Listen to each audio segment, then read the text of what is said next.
नमस्ते दोस्तों, आपका स्वागत है। और आज हम सोने चांदी पर बात करने वाले कि इस हफ्ते जो है सोने चांदी का भाव कैसा रह सकता है। और इस पर बात करने के लिए हमारे साथ जो है मानव मोदी जी हैं, और ये जो मोतीलाल ओसवाल फाइनेंशियल सर्विसेज में बुलियन एनालिस्ट हैं, और ये सोने चांदी के भाव पर गहरी पकड़ रखते हैं। मानव जी, स्वागत है आपका। सबसे पहले आप हमें ये बताइए कि जो पिछले हफ्ते जो उठापटक रही वो कैसी रही, और इस हफ्ते कौन से इवेंट्स हैं जिन पर हमें जो सोने चांदी के भाव पर नजर रखते हैं उनको रखनी चाहिए। जी, पिछले हफ्ते की बात कि फेड ऑफिशियल्स बहुत एक्टिव थे, फेड गवर्नर बहुत एक्टिव थे, रेट हाइक एक्सपेक्टेशन थी, जो सेंटिमेंट बढ़े थे वो थोड़े बहुत कम हो गए और लेवल एक एक गोल्ड सिल्वर में हम आता हुआ देख चुके हैं। बात करें तो रशिया के अंदर जो दिक्कत है, वैगनर ग्रुप का जो इम्पैक्ट था, अटैक उन्होंने अपने ही मिलिट्री के ऊपर किए, बट एक दिन वो ईज ऑफ भी हो गए। तो इसके ऊपर ये हफ्ते काफी ज्यादा फोकस रहेगा कि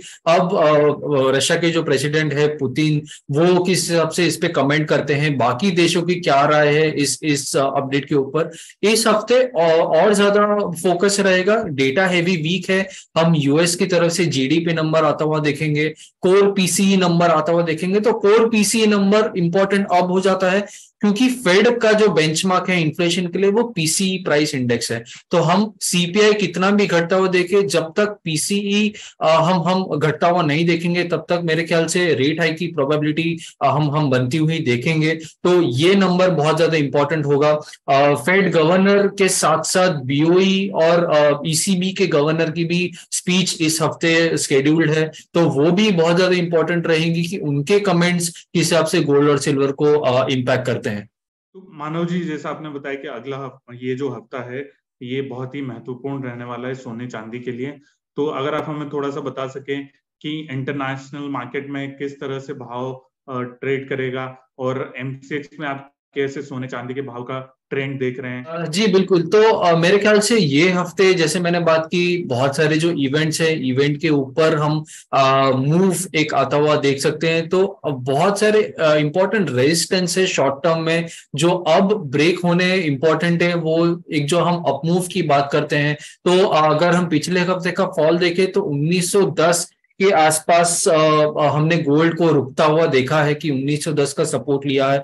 ऊपर की तरफ अगर हम देखें 1950 1980 मेरे ख्याल से जब तक नहीं निकलता है तब तक एक एक जो अपमूव है वो मेरे ख्याल से वापस बनता हुआ हम शायद नहीं देखें। एक रेंज बाउंड मूव हम कहीं ना कहीं आता हुआ देख सकते हैं gold and silver, gold prices में। मेरे ख्याल से सिल्वर में अगर हम देखें $24 से हम 22.50 के आसपास आ गए हैं। एक एक बहुत इंपॉर्टेंट सपोर्ट भी लिया है इंटरनेशनल फ्रंट पर अगर हम देखें, बट यहां से थोड़ा बहुत ठहराव, जो सपोर्ट से रिवर्सल वाला थोड़ा बहुत ठहराव बिल्कुल हम देखेंगे। एक चीज देखनी होगी कि ये रिलीफ रैली है, रिट्रेसमेंट है अगर मैं टेक्निकल टर्म्स में बात करूं, या फिर एक एक सपोर्ट लेके अच्छा खासा रिवर्सल है, वो थोड़ा इंपॉर्टेंट होगा।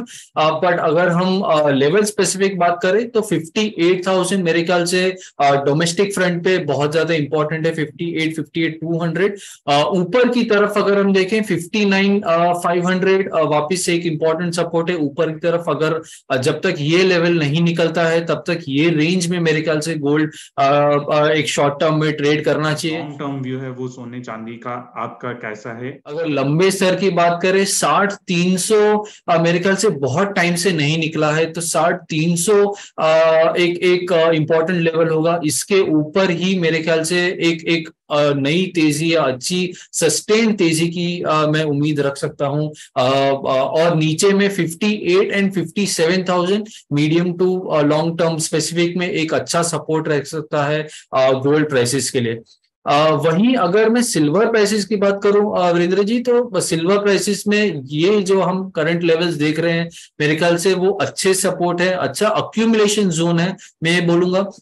क्योंकि हम गोल्ड एंड सिल्वर रेशियो में भी अगर देखें तो एक बहुत ज्यादा शार्प मूव आता हुआ देख रहे हैं। तो हमारा हाउस व्यू भी यही है कि over the long term silver एक बेटर परफॉर्मर हो सकता है गोल्ड के कंपैरिजन में। तो सिल्वर अगर हम देखें तो डेफिनेटली 67-66,500 का एक बहुत अच्छा सपोर्ट है नीचे में, और ऊपर में मेरे ख्याल से 70,000 अब एक इमीडिएट रेजिस्टेंस है। इसके ऊपर अगर निकलता है तो हम एक अच्छी तेजी देख सकते हैं। 70,000 70,700 के ऊपर एक अच्छी तेजी है, और एक लॉन्गर टर्म पर्सपेक्टिव में मेरे ख्याल से 85,000 एक अच्छा व्यू बनता है सिल्वर प्राइसेस के लिए। जब अगर हम बेस मेटल्स में भी अच्छी मूव रिवर्सल देख रहे हैं जो सपोर्ट से पलटे हैं। एलएमई कॉपर अगर आप देखें $8,000 से के लेवल से पलटे हैं। सारे ही बेस मेटल्स अच्छे मूव कर रहे हैं, रिकवर गए। गोल्ड भी थोड़ा बहुत कहीं ना कहीं स्टेडी है। तो ओवरऑल लॉन्ग टर्म पर्सपेक्टिव दोनों ही गोल्ड और बेस मेटल्स अगर अच्छे मूव में है तो सिल्वर को एक अच्छी तेजी मिल सकती है। मानव जी, हमसे बात करने के लिए बहुत बहुत धन्यवाद। दोस्तों, आप जरूर बताइएगा कि ये वीडियो आपको कैसा लगा, कमेंट करके हमें, और वीडियो अच्छा लगे तो आप लाइक जरूर करिएगा। Thank you.